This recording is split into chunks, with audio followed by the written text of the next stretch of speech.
Oh boy. Guess what we're talking about today? It's Iron Lung. We're talking about Iron Lung today, okay? Well, I watched it. Do I like it? Well, surprisingly it's one of the few movies this year that's been entertaining. And, props to Markiplier. For an indie horror film, it's impressive. And just recently, it sold around 50 million. Wait, let me look it up. Sale. Movie. Yeah. So 2 weeks ago, Iron Lung reaches $50 million worldwide. Wow. So, is it good? Is it bad? I don't know. I'm kind of in the middle. It's not mid. It's above average, and it's certainly one of those movies that makes you question things. And of course, opens up. It brought up so many new irrational fears. Like, can you imagine? Like, you were scared of blood, and then you watch this movie, and you're like, "Fuck no, I'm not gonna. I don't want to dive into the ocean, an ocean of blood, red blood. Okay, and those blood are from humans on the moon. Like, that's insane. Yeah. Overall, it is an enjoyable experience, but something that bothers me is that maybe I didn't pay attention when I was watching it for the first time. Okay, don't bash me. But like, the opening scene was like so slow, you know, and then like we were watching Simon, the main character, do his thing, right?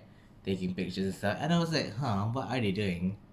Is it like flashing images or is it pictures? And then they later revealed that it was them taking pictures using radiation X-rays. And I feel like they could have translated that better. Like the opening, the quiet rapture thing, that was a good hook, okay? Like I like that hook, but then the exploration that Simon has to go through alone, that feels very, very boring. I'm sorry, okay? I haven't played Ain Lang. I haven't watched Ain Lang before this movie, okay? I don't know nothing about it. But oh my, there's so many insane things that happen in this movie. It's like what am I even watching, okay? First, there was this eel creature. Is it an eel? I don't know. But that's like the main antagonist in this movie.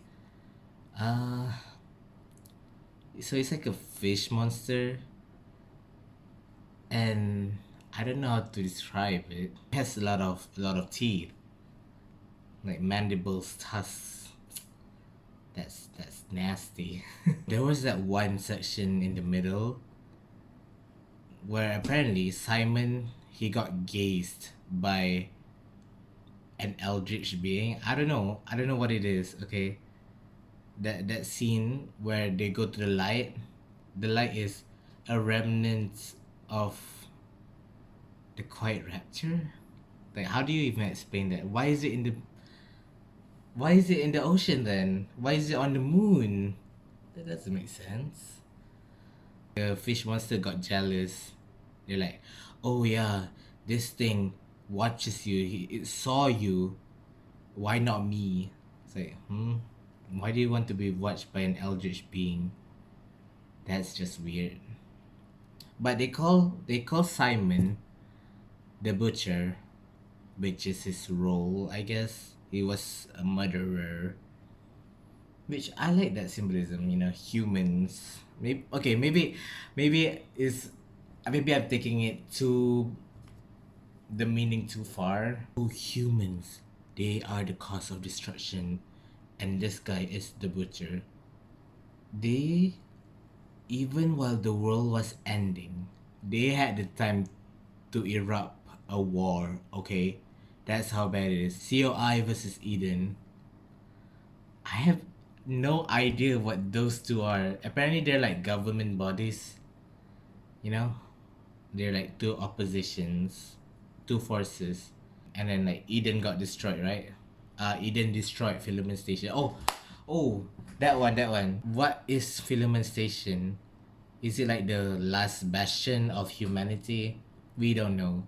But the COI is the one that took Simon hostage. You know, because Simon was an affiliate of Eden, okay? There is also like one of the main issues. Like, what do you mean? What do you mean these prisoners, they just thrown into the submarines? And then they call it, oh, we're just trying to manage our resources. Like, no! You're supposed to know how to operate a submarine before you go in. That doesn't make sense. That doesn't make sense, okay? I wish they fleshed out more about Eden and the COI, because there was clearly that one flashback. There was a tree. Apparently, that tree was the final tree, the last remaining tree. Which is like, huh? How do you even have that? That raises more questions. Okay, I don't know. I don't know anything. Okay, so why was Eden trying to destroy Filament Station? No, they said there was a change of plans, but no one, they never explained it. Maybe they're trying to set up a sequel, I don't know, but that's kind of dumb. If you really wanted to put them in the movie, at least say it right, okay? Explain it. Explain it. Like, you introduce so many different plot points, but then you never actually expand upon it.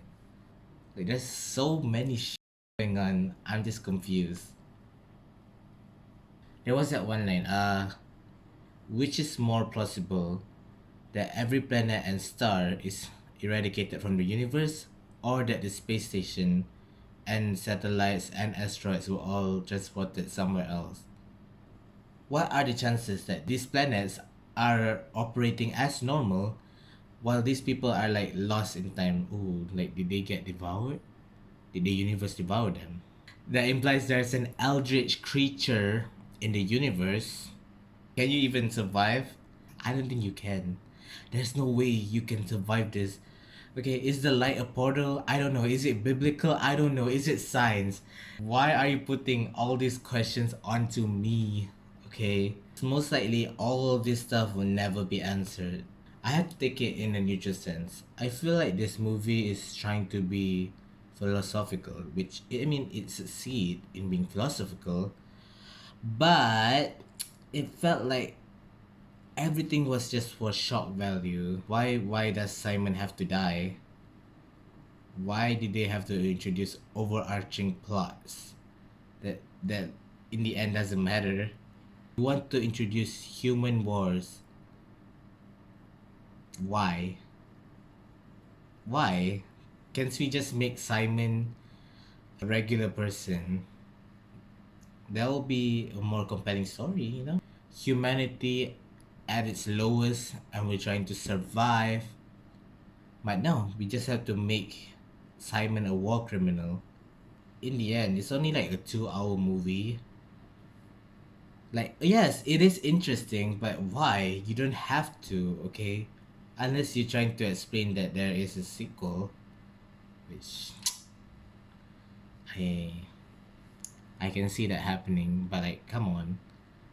Is the sequel just gonna be another random guy? But I mean, Simon did rescue the thing, you know, the black box, whatever data it was from the submarine. And in the end, they were able to retrieve it. So that was cool. It gave hope for humanity, I guess. One thing I have to mention is why did Simon turn into a tree?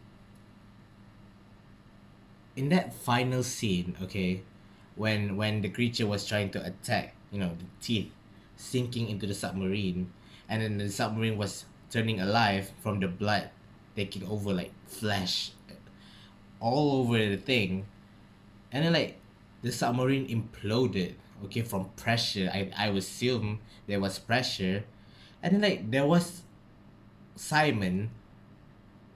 He turned into a fucking tree. Like there's roots going down, and like the creatures like falling to the abyss. Like what was that about? Is it is it the possibility that life can come from blood? I mean, yes, it's true. Life comes from blood, technically, but a tree? You talking about a tree in a sea of blood? So that means the moon can be terraformed. Is what you're saying? I mean, this is the future after all. I don't see how it's impossible. Oh, but if they go that route, that would be so cool. Exploring all the possibilities that we never thought could happen. I mean, this movie, the gore is not bad. There's like barely, okay, blood is disgusting, but there's like rarely any gore except that final scene. And I think the character is very realistic. You know, Simon is a war criminal, but he's also like a regular guy. He doesn't know how to operate vehicles. Um, the setting is pretty simple, you know. Inside a submarine, traveling through the Black Ocean. And I mean, if it saves the budget, I kind of wish that they do show more of the outside of the submarine. What if, you know, before, like after the radiation hits, they go to a outside shot of a CGI submarine? I don't care. There just has to be show one instance of the submarine being shown. Okay, like it's clear they can do the outside shot by that final scene where the submarine imploded to show the impact. So why not show the first realistic part of the movie, which is showing the submarine? That will make audience be like, oh yeah, you know, they can probably survive going to the ocean with that thing. But I mean, I think that's a nitpick of mine. I try to make it grounded in reality as possible if I'm watching movies. Like there has to be a level of believability, and you expect the submarine to survive all that in the thick sea of blood. That's impossible. It opens up so many new possibilities for a sequel, and it definitely leaves you with more questions than answers. Like, where did the blood come from? They did mention that the ill thing is like humans, you know, they can talk. So that's crazy. That's batshit insane. And it's like telling you to look outside the box. I don't know. Maybe I'm going on a tangent rant, but that's honestly how I feel about the movie. Sci-fi horror is a very underrated genre because it definitely shifted from horror to thriller nowadays. But still, the sci-fi horror that uses eldritch beings, it's like, oh, that's disgusting. Like you look at that eel and you're like, hey, that's not a whale. You look at that eel and it's upon close inspection, oh dear, it's human body parts combined to one, and then they're speaking to you in a human voice. That is insane. That is scary. Okay, so for my final rating, unbiased, neutral view, I give it a 7 out of 10. It looks good. It has a nice story, but there were some parts that needed more clarifications, and I think they can do that. They can do it better, but they just choose to do this way because maybe it's their style. Maybe I'm not a fan of how they present it. But overall, if you ever want to watch a scary movie,